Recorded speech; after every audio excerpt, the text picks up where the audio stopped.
everybody. Welcome back to another exciting adventure with Reading with Grandma. Today we're going to be reading a book, or part of a book because it's very long, called 2 Minute Mysteries. This book is mainly geared for a little bit of an older reader, grade 3, 4, maybe even 5.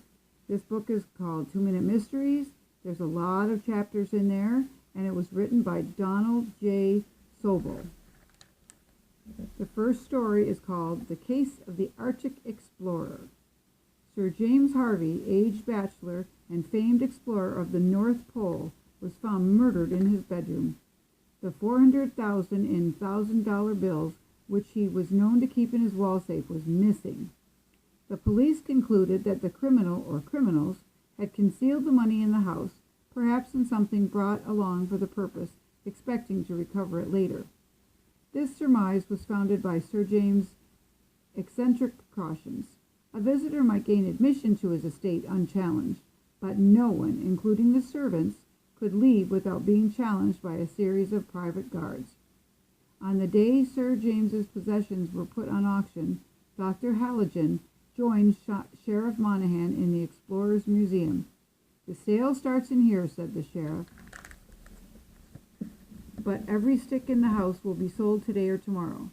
An auctioneer had begun to enumerate for the crowd of buyers the museum's objects, describing them as Sir James's favorite mementos of his 5 trips to the Arctic.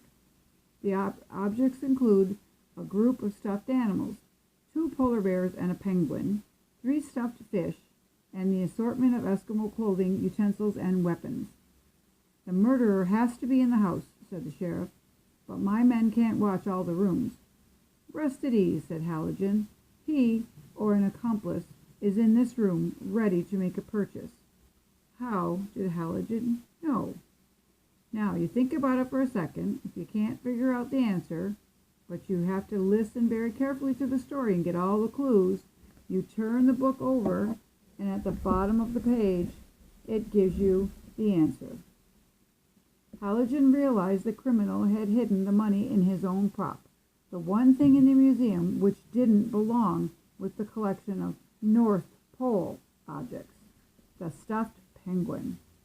The criminal forgot that penguins live in the South, not in the North Pole.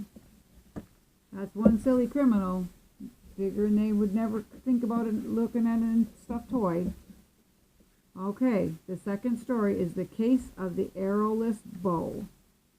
The chief clue in the death of Bart Weaver was an archery bow lying on the carpet at the top of the narrow, twisting flight of stairs in his home. Weaver was found at the bottom of the stairs, his neck broken, Inspector Winters told Dr. Halligan. Had he fallen, his momentum would not have carried him around the twists in the staircase.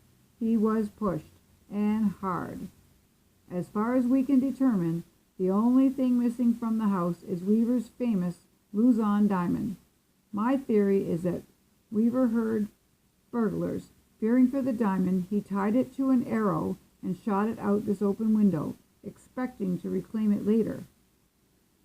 "An exotic theory, but perhaps true," said Halligan. "Our prime suspect is Hugh Tiff. He's been trying to buy the diamond for years. And the inspector, I'm having him pick them up." Halligan hid the bow. The 2 men descended the stairs just as Tiff was brought in by the 2 policemen. Tiff listened arrogantly as the inspector said, "Bart Weaver was pushed down those stairs and killed. The Luzon diamond is missing. Were you in this house during the last 3 hours?" "No, and I don't know a thing about Weaver's death," insisted Tiff. "But find the diamond, you dumb cop. I'll buy it." "The diamond won't be hard to locate," said Halligan. And starting up at the top of the narrow staircase, he added, "It's only an arrow flight away." "Then let's go outside and look," exclaimed Tiff. "Arrest him," snapped Halligan. "How come?" If you know the answer, say it in the comments. If you don't, turn the book over. As Halligan stared at the stairs, Tiff, had he really known nothing, would have heard the sleuth say, "A narrow flight away," not "an arrow flight away."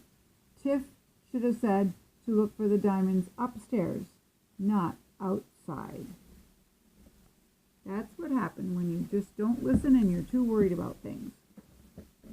Our third story for today is called The Case of the Barbecue Murder. Bill would have met your train himself, said Dr. Halligan, said Nora Perkins. But since I was in town, he asked me to pick you up. He wanted more time to prepare the barbecue. Bill Perkins, however, was past worrying about barbecues when Halligan and his hostess arrived at the house half an hour later. Nora shrieked. Her husband lay on the lawn, a knife protruding from his chest. A hasty examination indicated to Halligan that the killing had occurred about an hour before. He studied the scene. A half-cooked steak lay above flameless coals, banked in a stone fire barbecue pit. Upon an iron shelf was a tray of condiments and a long-handled knife and fork. "Who are you?" demanded Halligan, as a young man burst through the woods. "Ed Magden. My house is about 100 yards back there. I heard a shriek. What happened?" "Where were you an hour ago?" replied Halligan. "Over at the boatyard. I just entered my driveway when I heard a shriek," replied Magden. "Here, what's this?" Magden pointed to a metallic object partly buried under the coals. With a quick stride, he reached the pit, thrust in his hand, and pulled out a charred earring. "Why, it's mine," gasped Nora. Suddenly her expression hardened. "Ed Magden, you hated Bill. What are you trying to do?" "You hated him more than anyway," snapped back Magden. "You hated enough to kill," Halligan said to... Which one? Easy one this time, guys. Go to the comment section and write in the comments what you think the answer is to these questions, to these stories. Ed Magden will claim to have just arrived, yet he knew the coals were sufficiently cool for him to thrust in his hand. Halligan reasoned that he had planted the earring to throw suspicion on Nora. That was an easy one. Okay, we'll do one more for today. This is called The Case of the Bathing Beauty. Bill Doyle killed Kitty Parker, all right, said Sheriff Monahan. The only question is, was it premeditated, or did he kill in a moment of insanity? Whichever the jury decides will determine whether he lives or dies, the sheriff added as he and Dr. Halligan took seats in the courtroom. As the spectators crowded in, the sheriff gave Halligan the details of the case. Kitty broke off with Doyle 3 weeks ago. He still carried a torch, but she dated freely. On the day of her death, she left work at 2 p.m.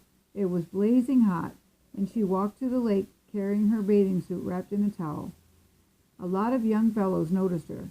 They had to. She was wearing a white blouse, tight gold Toreador pants, and a high-heeled gold sandals. Remember, listen very carefully for the clues and the details. That's how going to help you solve the crime. There is an empty shack at the lake that's used as a place to change. Kitty got into her bikini and folded her clothes on the single bench. About 3 o'clock, another girl reached the shack and discovered Doyle strangling Kitty. He insisted he was trying to revive her, and that he'd seen a tramp running away a moment before. At headquarters, Doyle confessed to killing Kitty himself. "She wouldn't come back to me," he said, "so I tried to scare her. I snatched her slip from among her clothes and wound it around her neck. She struggled. It was an accident." "Now," concluded the sheriff, "we'll see if the jury believes he only meant to scare her." "They won't," said Halligan.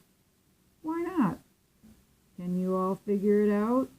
"Another pretty easy one if you remember what she was wearing when she went to the beach and what the killer used as a weapon. Obviously, Doyle had brought along a slip to use in strangling Kitty, believing if caught he might blame the murder on blind impulse.